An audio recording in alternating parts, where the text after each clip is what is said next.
आज हम लोग कंजर्वेशन ऑफ रिसोर्सेज पर बात करेंगे कि रिसोर्सेज को कंजर्व कैसे किया जाए।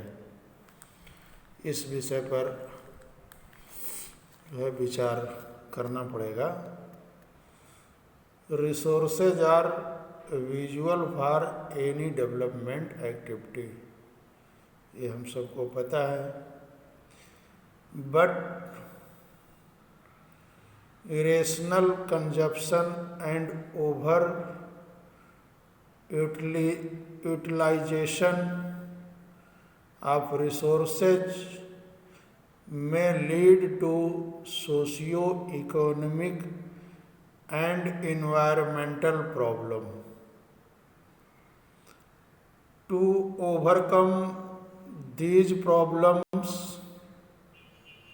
resources conservation at various levels is important. This had been the main concern of the leaders and thinkers in the past. For example, Gandhi was very apt in voicing his concern about resource conservation in these words: there is enough for everybody's need and not for anybody's greed. He placed the greedy and selfish individuals and exploitative nature of modern technology as the root cause for resource depletion at the global level. He was against mass production and wanted to replace it with the production by the masses. जैसा कि गांधी जी आज के जो है 70-80 साल पहले गांधी जी ने चिंता व्यक्त की थी कि हमारे पास हर व्यक्ति की आवश्यकता पूर्ति के लिए बहुत कुछ है, लेकिन किसी के लालच की संतुष्टि के लिए नहीं। अर्थात हमारे पास पेट भरने के लिए बहुत है, लेकिन पेटी भरने के लिए नहीं। उनके अनुसार विश्व स्तर पर संसाधन हास के लिए लालची और स्वार्थी व्यक्ति तथा मॉडर्न टेक्नोलॉजी की जो शोषण की प्रवृत्ति है वह जिम्मेदार है। और यह बात बिल्कुल सत्य है कि जब तक हम स्वार्थ, लालच और शोषण की प्रवृत्ति से अपने को ऊपर नहीं उठाएंगे, तब तक हम अपने रिसोर्सेज का कंजर्वेशन हम नहीं कर पाएंगे।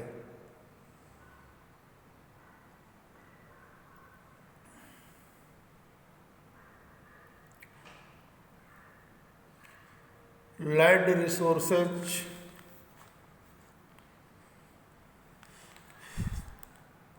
we live on land, we perform our economic activities on land and we use it in different ways.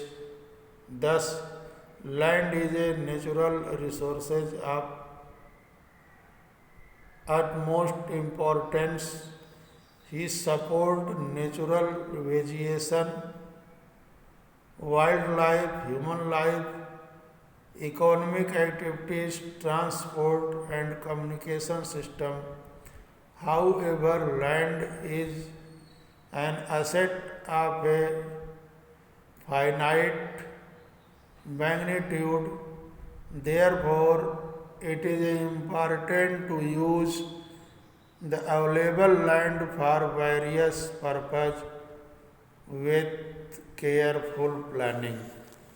माने हम लैंड का वेरियस यूज करते हैं, जितने प्रकार की भी ह्यूमन एक्टिविटीज़ है वो सारे ह्यूमन एक्टिविटीज़ के लिए लैंड की जो है बहुत ही इम्पॉर्टेंस होती है। और लैंड एक जो है हमारा नेचुरल रिसोर्सेज है। India has land under a variety of relief features,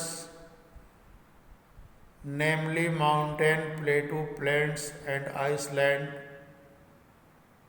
अब यहाँ देखिए एक ये ग्राफ के द्वारा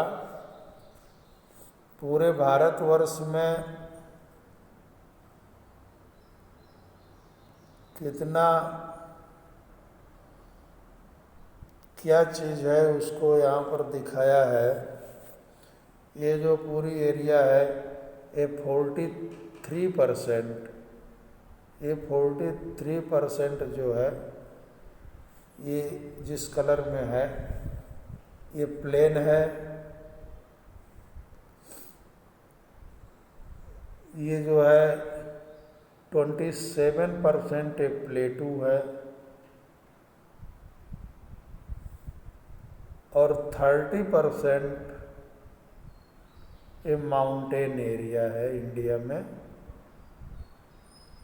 माने जो भूमि का आकार और प्रकार है वो इस तरह से है। पूरे इंडिया में जो है जितना भी एरिया है अपने देश का उसका 27% माउंटेन, 30% प्लेटू और 43% जो है प्लेन है।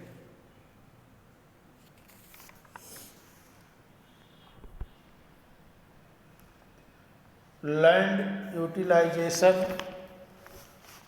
इस लैंड का हम उपयोग क्या करते हैं तो लगभग सबको पता है।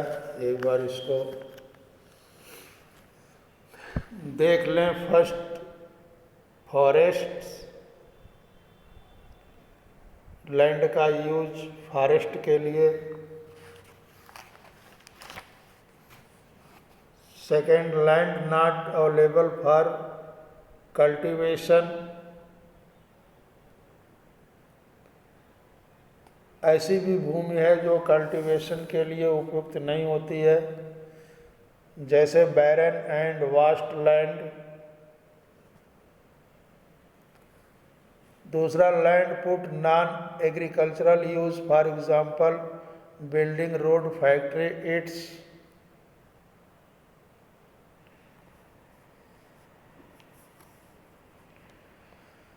Other uncultivated land, permanent pastors and grazing land, जो परमानेंट चारागाह होते हैं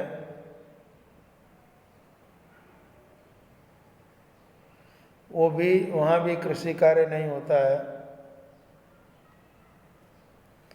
land under the miscellaneous tree crop groves not include in net sown area. विविध वृक्ष फसलों तथा उपवनों के अधीन भूमि जो शुद्ध बोए गए क्षेत्र में शामिल नहीं है।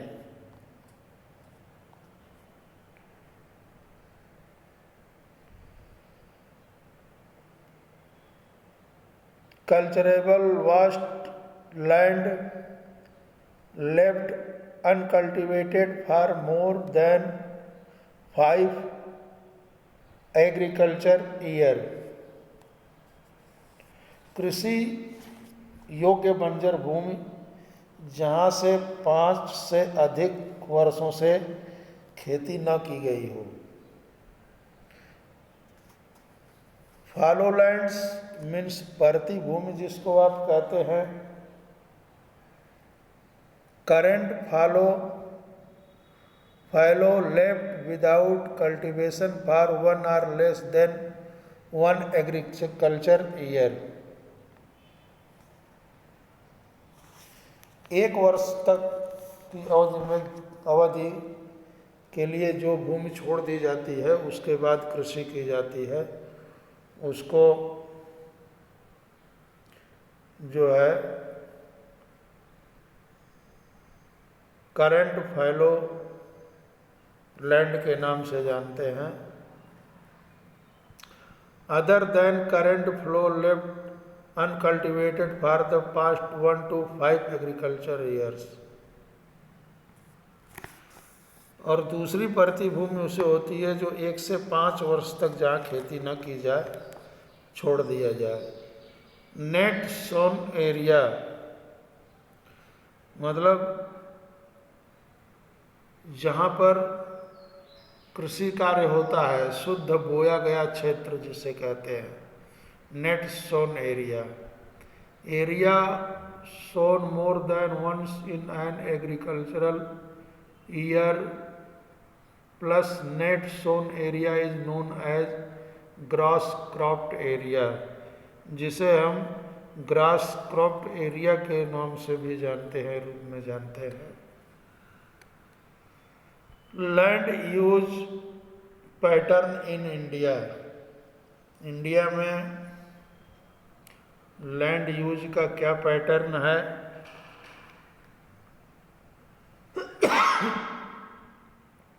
The use of land is determined both by physical factor such as topography. भारत में भूलैंड का उपयोग को निर्धारित करने वाले जो एलिमेंट हैं, जैसे भू आकृति, क्लाइमेट, सॉइल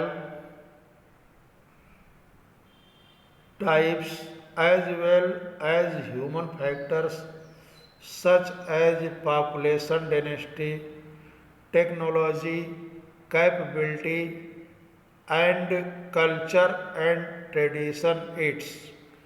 इतनी चीज़ें मिलकर के यहाँ लैंड यूज को इफ़ेक्टिव करते हैं।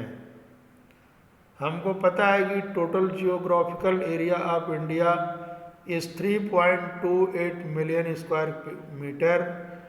land use data however is available only for 93% of the total area because the land use reporting for most of the northeast state except Assam has not been done fully। Moreover, some area of Jammu and Kashmir occupied by Pakistan and China have also not been surveyed।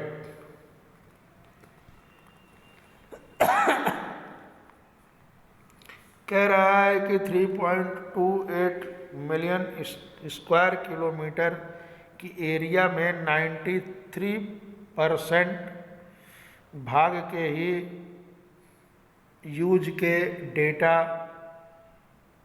जो है उपलब्ध है, क्योंकि पूर्वोत्तर प्रांतों में असम को छोड़कर अन्य प्रांतों के सूचित क्षेत्र के बारे में जानकारी उपलब्ध नहीं है। इसके लिए जम्मू और कश्मीर में पाकिस्तान और China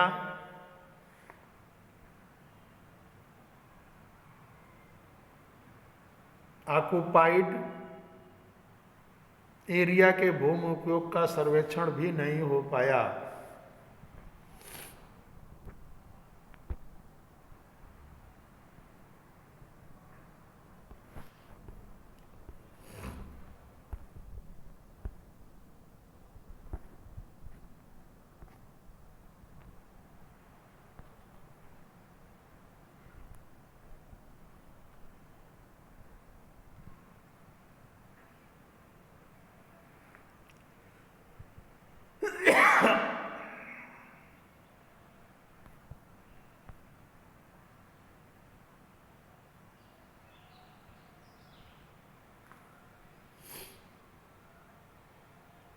The land under permanent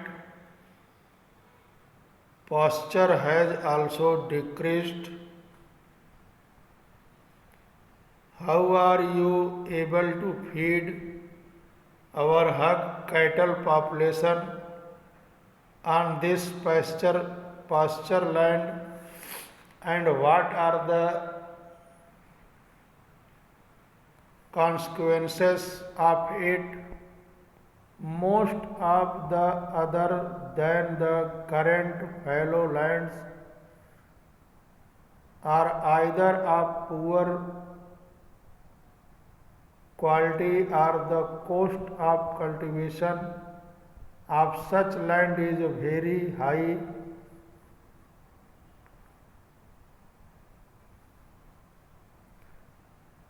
Hence,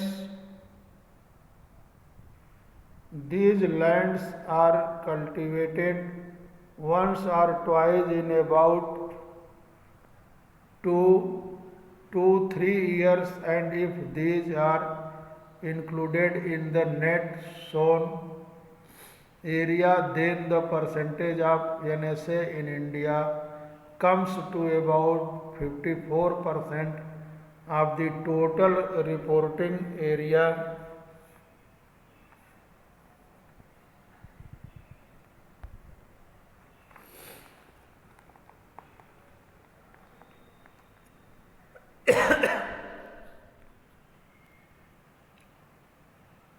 The pattern of net sown area varies greatly from one state to another. It is over 80% of the total area in Punjab and Haryana and less than 10% in Arunachal Pradesh, Mizoram, Manipur and Andaman Nicobar lands. कह रहा है कि जो शुद्ध बोए क्षेत्र का प्रतिशत विभिन्न राज्यों में भिन्न भिन्न है। पंजाब और हरियाणा में 80% भूमि पर खेती होती है, परंतु अरुणाचल प्रदेश, मिजोरम, मणिपुर, अंडमान और निकोबार आइसलैंड में 10% से भी कम क्षेत्र बोया जाता है।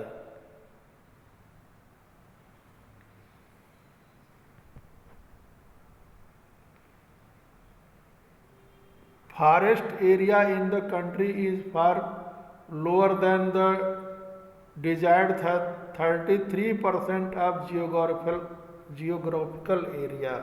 माने हमारा जो वन क्षेत्र है वो 33% के आसपास है। As it was outlined in the National Forest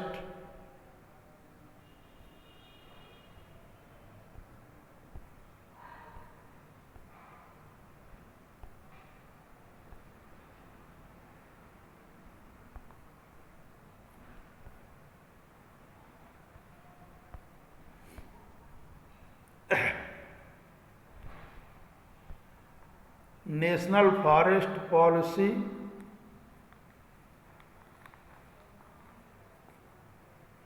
(1952)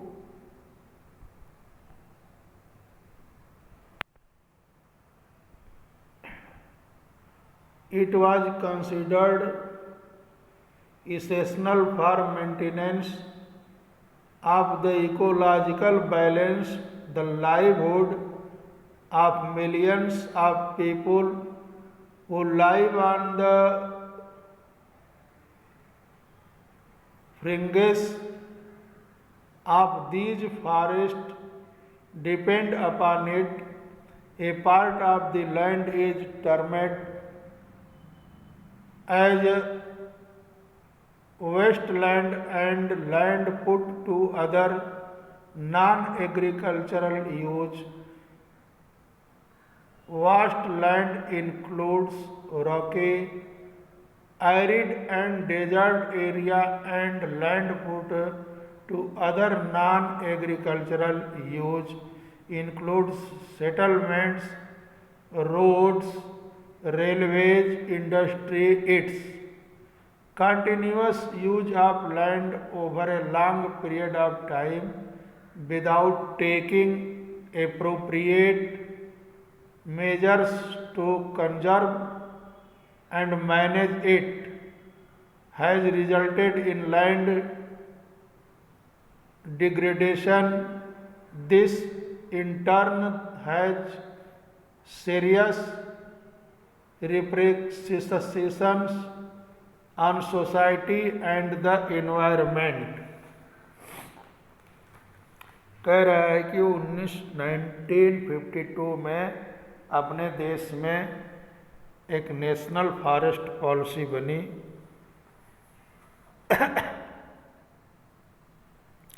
और 33% जो वन क्षेत्र है, तो 33% जो है वन क्षेत्र वांछित है, माने इतना वन क्षेत्र होना चाहिए इन्वायरमेंट के